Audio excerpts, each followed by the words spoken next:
Hi folks, you're with Tacitus today at your Pushback channel, and thank you for joining this radio live stream.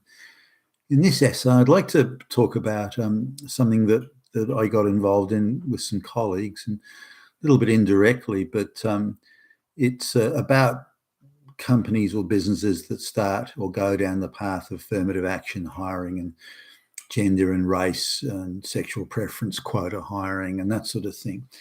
Now, here's a company that I did business with more than 10 years ago now, and they were a pretty smart outfit. They were, probably 80% straight white male, 15+% straight white female, with a few minorities sort of tagged on.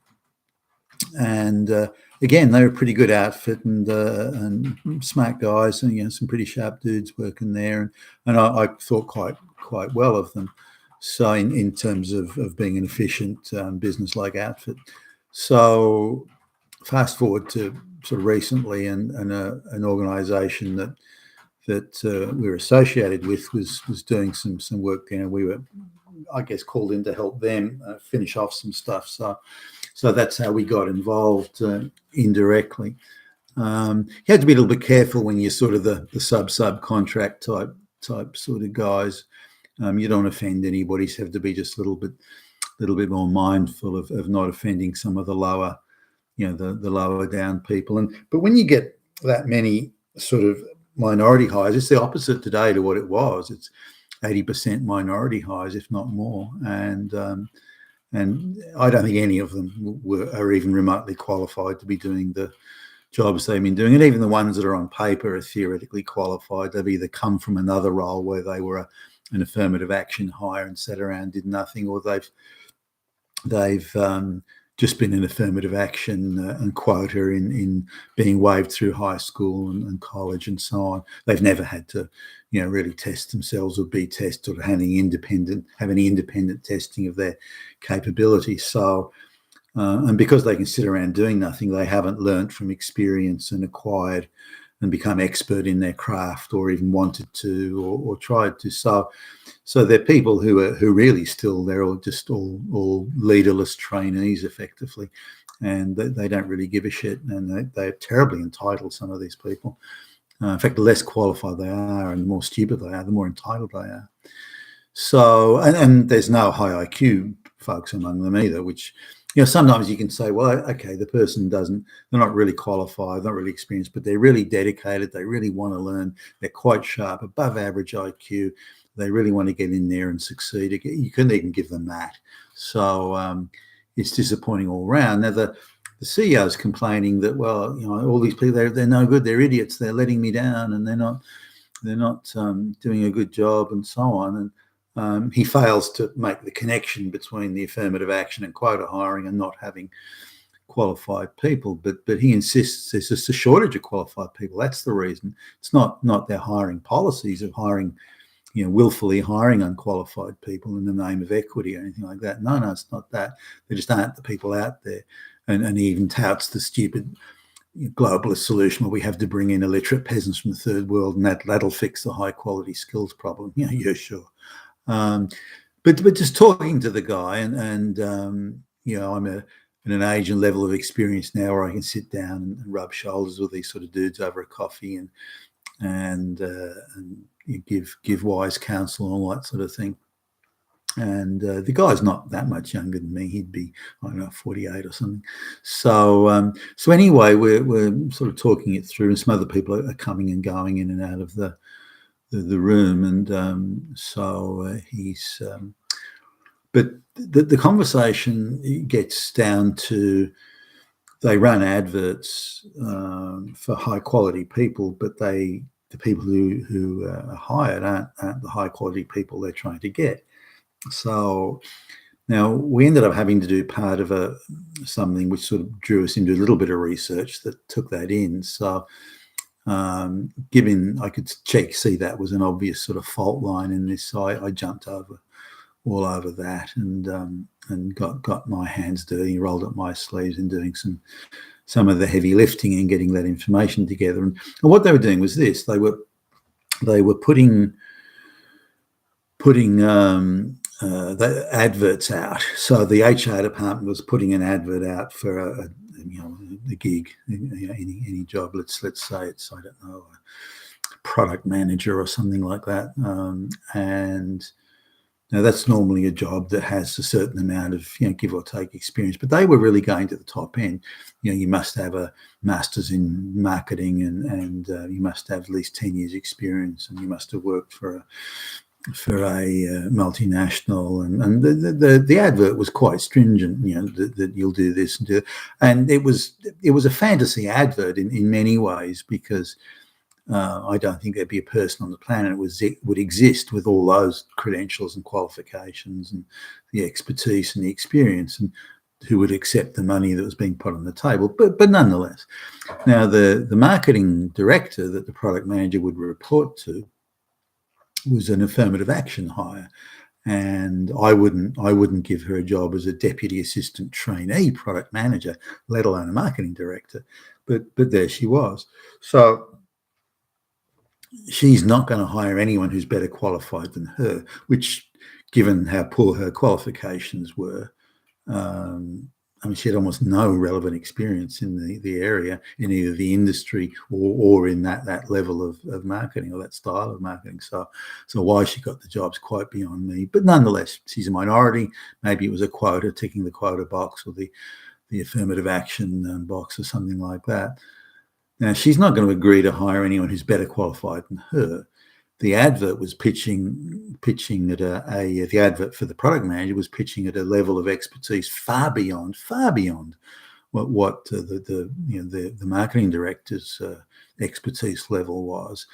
So I'll give you the short version here, but what happened was that the HR department was putting in, the CEO's urging to some extent, was putting in requirements and qualifications and credentials that were well beyond what anyone in the entire company would meet.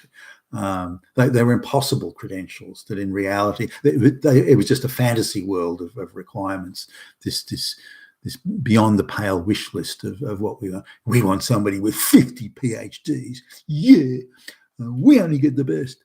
But the reality was that if such a person even exists, that they wouldn't work for the sort of money that was being paid. But secondly, that the person who had the final say, the person they would report to had the final say, or at least a very influential role in the final say, would never agree to hire someone who's better qualified than them.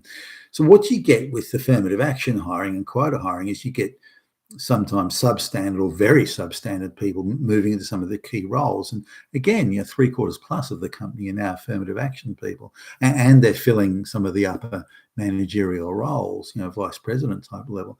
And because they're so unqualified, they won't hire people who are anywhere near as qualified as they are, because they're quite nervous and insecure about their role. So they're hiring people who are quite a bit less qualified than they are. They want to surround themselves with less qualified people, if not idiots.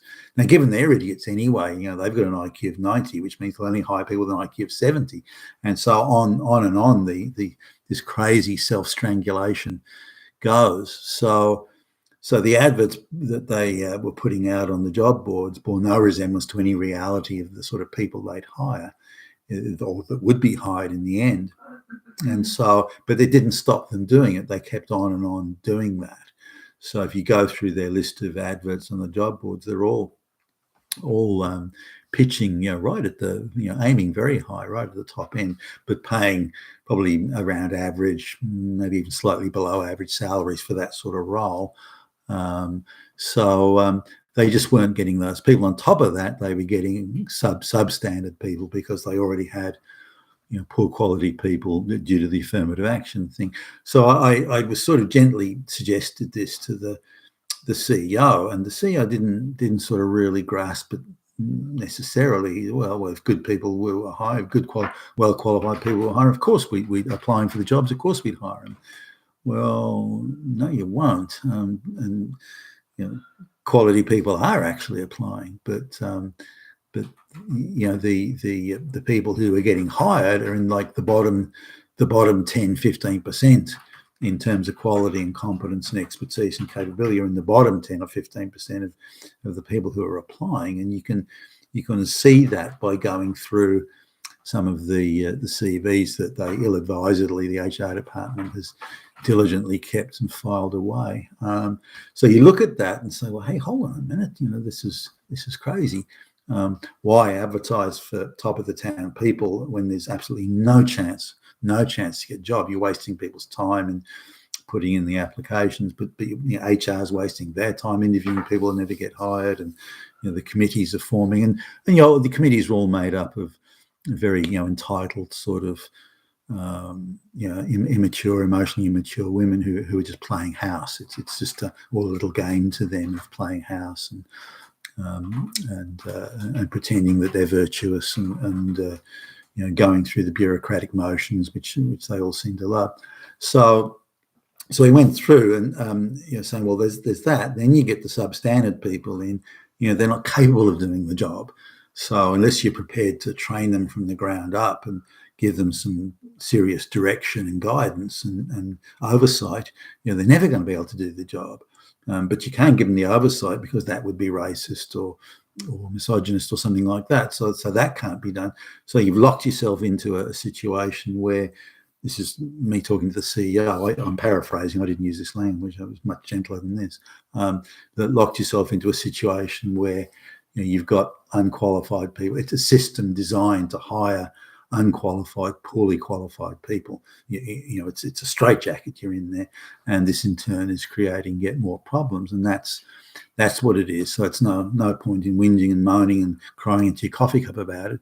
You need to sort of go back to basics and start putting some properly qualified, competent people in there. Now, even he's smart enough to realise that if he does that, then the whole complexion of the company will change and it'll be majority straight white male again. Well, yes, that's exactly it, and that's just how it is. So you need to understand that the price of going down this path is the path of affirmative action and gender, race, and sexuality quota hiring is hugely destructive to any commercial organisation. And one that will it's the go woke, go broke thing. And unless you've got some big fat government contracts coming along, or the government's going to give you a monopoly in your particular market segment, unless you can get that, then the company's going to go out of business, and there won't be a damn thing you can do about it. So that was it. So it was a difficult conversation for the guy to have, and I was interested in just how he struggled to comprehend it. I mean, he wasn't an idiot. He's a straight white guy, the CEO. He wasn't an idiot, but he's so caught up in this woke politics stuff that he thinks he's like a really virtuous, great guy if he talks in woke slogans. But I think he's maybe come to realise that pretending to be woke is not a kid's game. It comes with consequences, one that could cause him to lose his job. You've been with Tacitus today, your Pushback channel. Thank you for listening.